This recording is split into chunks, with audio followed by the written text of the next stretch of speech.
Donate card और voice of slum जुड़कर दिल्ली और नोएडा के स्लम्स में गरीबों को फ्री ऑक्सीजन सप्लाईज प्रोवाइड करने का प्रयास कर रहे हैं। डिस्क्रिप्शन में दिए हुए लिंक पर जाकर डोनेट कार्ड पे अभी डोनेट करें। इन गरीब परिवारों का सहारा बने।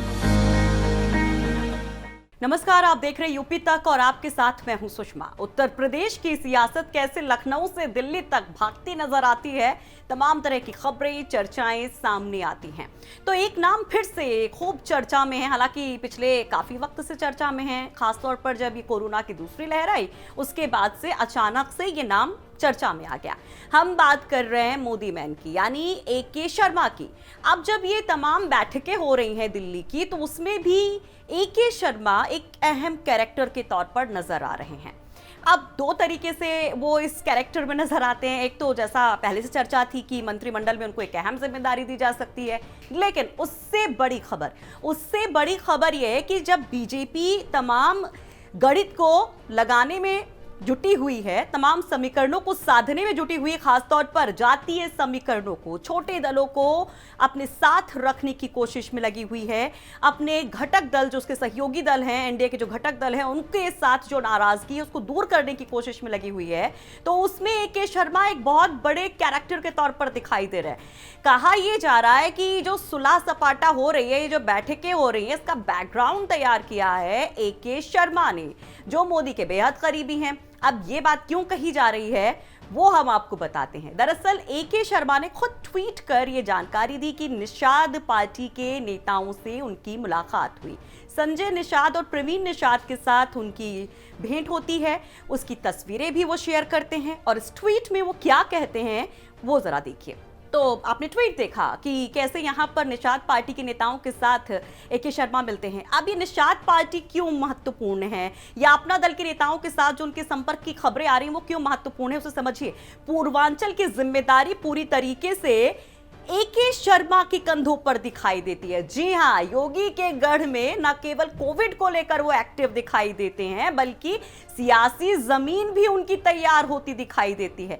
अब इसको ऐसे देखिए कि सडनली उनको एमएलसी बनाया जाता है और उसके बाद उत्तर प्रदेश भेजा जाता है। खासतौर पर कोरोना की जब भीषण मार पड़ रही होती है वाराणसी में, जो कि पीएम का संसदीय क्षेत्र है, तो उनको अहम जिम्मेदारी दी जाती है क्योंकि वो मोदी के बहुत करीबी हैं। उनके ऊपर बहुत भरोसा पीएम मोदी करते हैं। क्यों करते हैं वो बैकग्राउंड भी आपको बताएंगे, लेकिन पहले ये समझिए कि कैसे पूर्वांचल में उनकी एंट्री होती है, कैसे योगी के गढ़ में वो एंट्री मारते हैं और वहां से कैसे सियासी बिसात जो है वो बिछनी शुरू हो जाती है।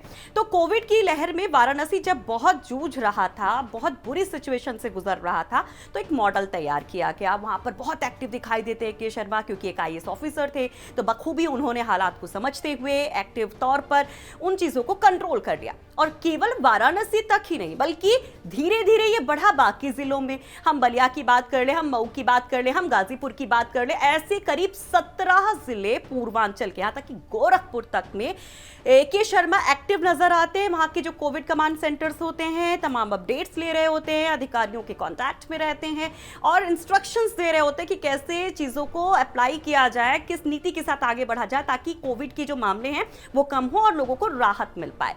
तो यहां से शुरुआत होती है। फिर धीरे धीरे ये कहा जाता है कि मऊ, जहां से वो हैं, वहां के लोग तारीफ करने लगते हैं कि भाई विकास के काम कर रहे हैं, और चर्चा में नाम खूब आ जाता है। हालांकि चर्चा में नाम तब भी आया था जब उनकी एंट्री यूपी में होती है, एमएलसी जब बनाए जाते, तब कहा जाता है कि एक बड़ी पिक्चर में वो नजर आएंगे, डेप्यूटी सीएम भी बनाए जा सकते हैं। लेकिन जब ये कोविड वाला सिचुएशन देखने को मिला, वाराणसी मॉडल जब सामने आया और प्रधानमंत्री खुद उनकी तारीफ करते हैं और ये कहा जाता है कि सबसे बड़ा मॉडल कौन, तो वाराणसी मॉडल। हालांकि योगी जी को ये बात थोड़ी सी चुभ जाती है और वो नहीं चाहते कि कैसे भी इनकी एंट्री हो, कोई बड़ा पद उनको मिले, क्योंकि वो नहीं चाहते कि पावर सेंटर दो हो।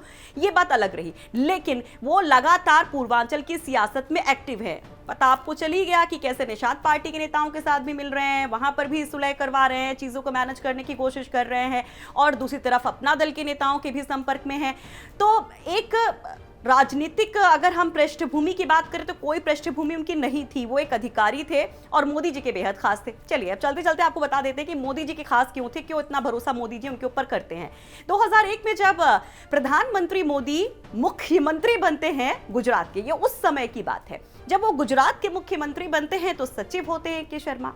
बहुत अच्छी जुगलबंदी बनती है, क्योंकि ए के शर्मा जो सोचते हैं, जो काम उनको दिया जाता है, पूरी तरीके से उसे कंप्लीट करके ही मानते हैं। बोलते कम है, काम ज्यादा करते हैं, ये कहा जाता है। फिर ये सिलसिला चला कि जब जो 2014 में मोदी दिल्ली पहुंचते हैं तो गुजरात से उनको ले आते हैं, पीएमओ में उनकी तैनाती हो जाती है। और जब बारी आती है उत्तर प्रदेश के रण की, जो सबसे बड़ा राज्य है, तो फिर से ए के शर्मा की एंट्री हो जाती है। और वो कितने फ्रंट पर संभाल रहे हैं चीजों को, वो आप देख सकते हैं।